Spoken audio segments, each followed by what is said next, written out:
সাবেক প্রধানমন্ত্রী শেখ হাসিনার পদত্যাগ ইস্যুতে আবারও উত্তাল দেশের রাজনৈতিক পরিস্থিতি, যার সূত্রপাত রাষ্ট্রপতির একটি বক্তব্যকে কেন্দ্র করে। একটি গণমাধ্যমে দেওয়া সাক্ষাৎকারে তিনি জানান, শেখ হাসিনার পদত্যাগের কোনো দালিলিক তথ্য তার কাছে নেই। Hasina resigned from her position and departed Bangladesh. We are monitoring the situation carefully.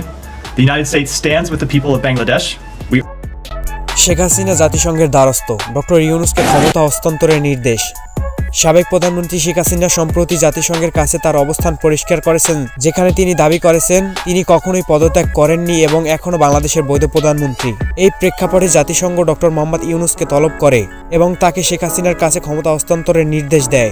জাতিসংঘের মতে দেশের স্থিতিশীলতা রক্ষা করার জন্য এবং সংবিধান রক্ষা করার জন্য এটি প্রয়োজন। বিশ্লেষকদের মতে শেখ হাসিনার এই পদক্ষেপের মাধ্যমে দেশে ফিরে আসার জন্য কৌশলগতভাবে আন্তর্জাতিক সহযোগিতা চাইছেন। তবে ডক্টর ইউনূস এবং তার সমর্থকদের প্রতিক্রিয়া কী হতে পারে তা নিয়ে এখনও জল্পনা কল্পনা চলছে। দেশের রাজনৈতিক অঙ্গনে এই ঘটনায় নতুন করে উত্তেজনা ছড়িয়েছে এবং আন্তর্জাতিক মহলে শুরু হয়েছে তীব্র আলোচনা। জাতিসংঘের এই সিদ্ধান্ত বাংলাদেশের ভবিষ্যৎ রাজনৈতিক পরিস্থিতি কিভাবে প্রভাবিত করবে তা নিয়ে এখন সবার দৃষ্টি।